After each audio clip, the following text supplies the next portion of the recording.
の森に誓いがあった。我らの手で平穏を。平穏の下で永遠を。Hey, what's up guys, TheJordude here, and as we just saw a clip of, the new Shadowverse expansion Verdant Conflict is coming out at the end of September. So it's that time of the month again, or the time of the year, where we get a new expansion for Shadowverse. But along with just a new expansion, Shadowverse is also coming out with a bunch of new stuff, just in general for the game. So in this video I just want to talk about kind of like the TLDR of what's going to be coming out in the near future, and a little bit of a first look, first impression of the new expansion Verdant Conflict.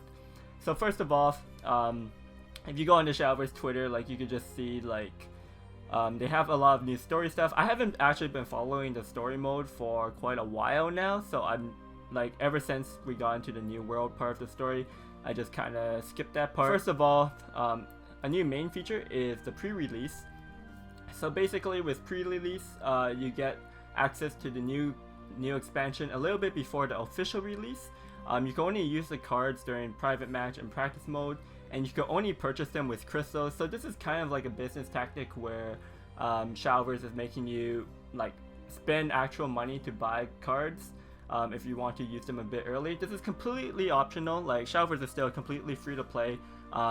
Like, you're not getting any advantage by spending money to have early access to the cards. Like, maybe you get to the only advantage you do get is for like competitive players, for example. They might want to purchase cards sooner, so they can start playtesting earlier, especially during times when there might be like an important tournament that's coming up.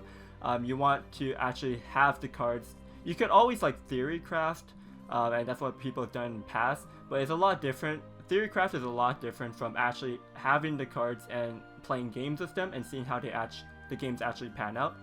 So with pre-release, I think the main feature is for competitive players that usually spend money anyways to buy the cards.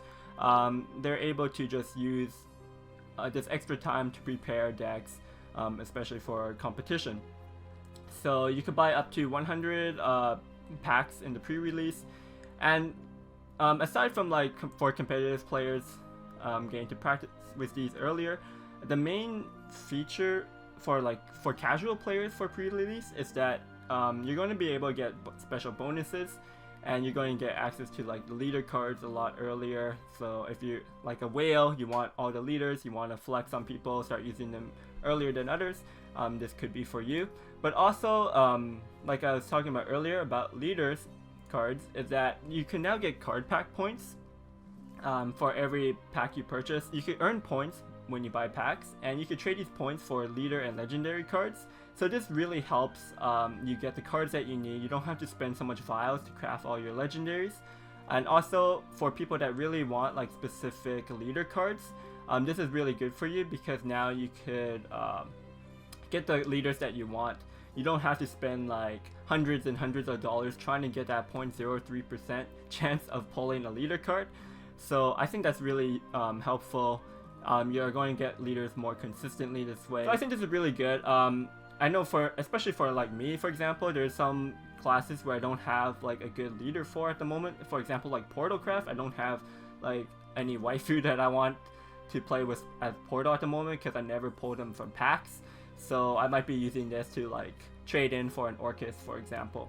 They also have this new format for like Grand Prix. This is kind of like in Hearthstone. If you ever play like Tavern Brawls, it's kind of like that. It's kind of like certain gimmicks that you could use, exclusive cards only in that certain game mode. Not going to go into this too much because it's not really relevant to me. For casual players that want to have fun, kind of like Open 6 as well, casual or newer players, this could be something cool for you. Now we're on to the main site for Shadowverse. I want to talk a little bit about the new expansion that's coming out, Verdant Conflict. Again, it's coming out at the end of September. I'm going to be featuring 114 new cards. The new mechanic for this expansion is going to be Crystalize. So Crystallize is pretty straightforward. It's kind of like Accelerate. So if you have a card in your hand, you could pay a cheaper play point cost to use a Crystallize effect, and instead of where Accelerate was kind of like using a spell, Crystallize becomes Amulet. So you put an amulet onto the board and it has its own specific effect. Another thing that's coming out in this expansion is the Natura archetype. So this is a archetype available for all the classes, kind of like in the previous expansions we got Machina support, the Machina tribe. So in this expansion we're getting the Natura tribe. What I feel about this is, I think this could lead to another format where we just see like Natura decks being the most dominant in the meta, and a lot of classes are going to be running the same package of Natura neutral cards. Similar to Machina, we always see the same Machina cards like the Mercenary, the Angelic, the Machina Angel. Just all the decks that have run the tribe, they have specific core like neutral cards that could support all the classes. So we might see another meta where we see like 3 or 4 strong Natura decks. They're running all this really similar neutral core, and then where they diverge by class is because each class kind of runs the tribes slightly different. Like in Machina Sword, you keep spamming 1/1s, but for example like Machina Rune, you spam 1/1s but you also draw a lot of cards. So there's going to be a lot of overlap and similarities with slight differences by the classes. So I'm not too sure how I feel about that. It really depends how Shadowverse decides on having class identity, because I think having like a neutral tribe that could go into all the classes is fine. It's just that each class has to diverge in game styles and strategies more different than what I've seen in Machina, because Machina was just spam 1/1s, but that was basically it, I find.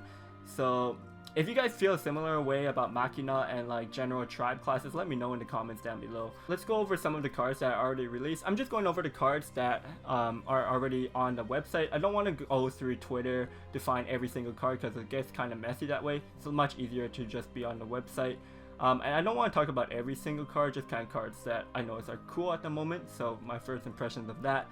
First of all, let's talk about this Forest Legendary. Very solid card in my opinion. It's just a good mid-range forest card, or like natural in a way. From what I've seen already, natural is just kind of like a tempo mid-rangey deck. Not too sure if we could get much combos out of them. But yeah, like this is a 5-drop 4/4, deals 4 damage to an enemy follower if you have 2 fairies in your hand. So just very solid on 5. If you have the Great Tree, you could vault it for 0 evil points. So obviously this is going to be a 3-of and Natura Forest. Natura and Great Tree is a pretty solid card actually. You could just put it onto your board and then you just activate all your Natura abilities basically. And then if you're playing more Great Trees, it destroys each other and you draw cards. So it's a good cycling tool. And it's a really easy activator to get for Natura decks. So Natura at the moment seems kind of simple to play in my opinion, and just very consistent and easy. You get the Sendum packing from the Latika, which is also quite good. But yeah, obviously the Natura Forest Legendary is going to be a 3-of in your Natura Forest deck. It's kind of obvious.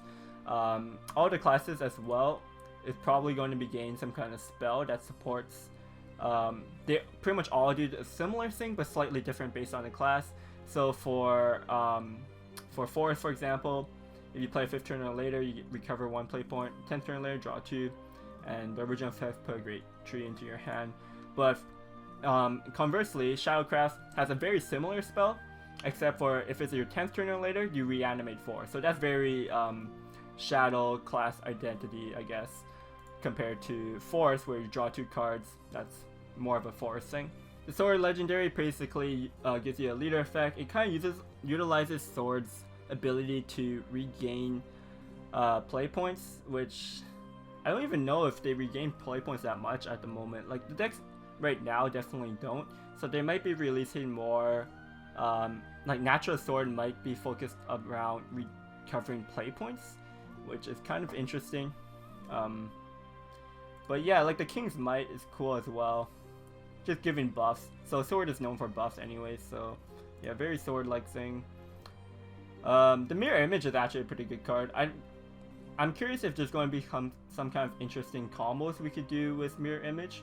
Copying a follower for 2 play points could be very scary actually. Giving it a Rush is also good. It's necessary for most followers with this kind of effect.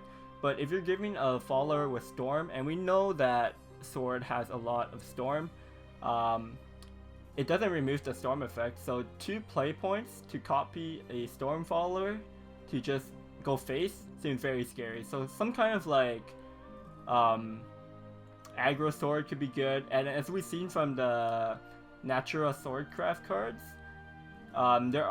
they're going to be cards that give buffs, like the King's Might. So Mirror Image, it copies the exact follower, so if you buff up somebody that has Storm and then Mirror Image it, you could have a lot of burst potential. So this could be actually, it's a bronze card, but it might be a key card in some kind of sword variants. Valdane for Dragon. Now this card looks like a very powerful Dragoncraft card, and this might be able to bring Dragon back into the meta.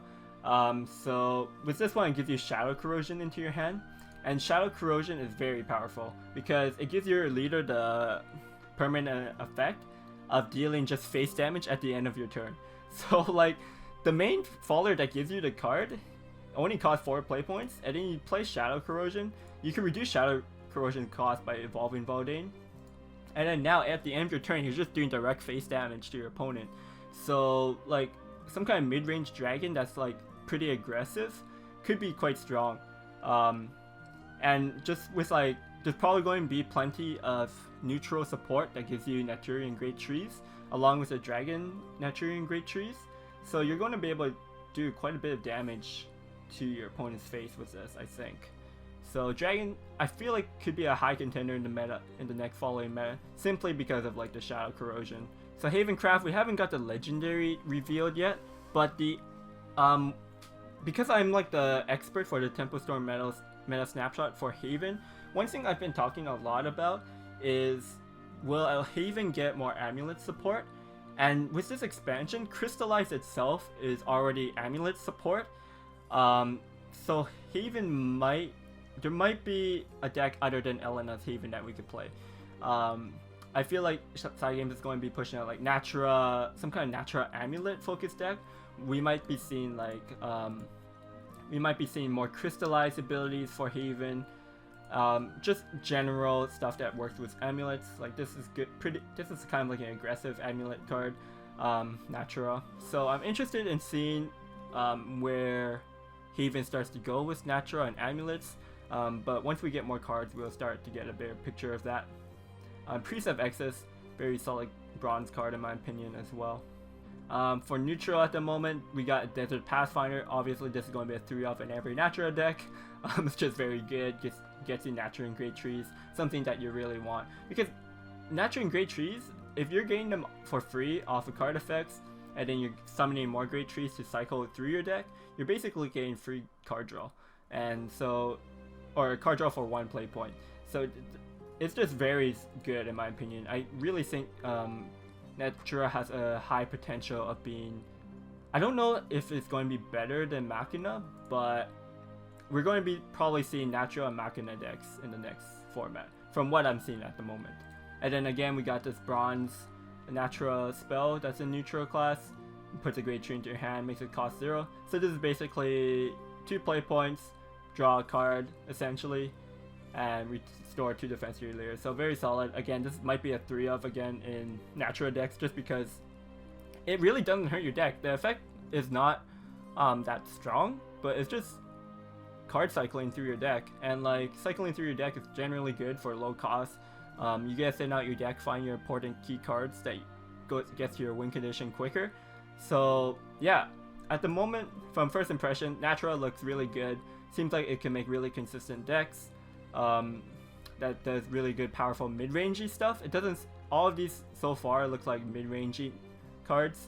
So Natura could be just mid-range heavy, kind of like Machina and Natura. Probably it's very user-friendly, easy to build, easy to play. Going to be tier 1, tier 2 decks. My prediction at the moment. We're going to start to see more cards in the future, and I'll be going over them as they come out. But yeah, that's my first impression so far. A little bit worried about how class identity is going to be like again. But yeah, let me know what your opinions are so far of Verdant Conflict. What do you think about the Natura tribe, the new Crystallize ability, and then other just game features that are coming out soon? Let me know in the comments. If you enjoyed this type of content, make sure you give it a thumbs up as well, and let me know in the comments if you like these videos, and subscribe. And thanks for watching, guys. I'll see you guys next time.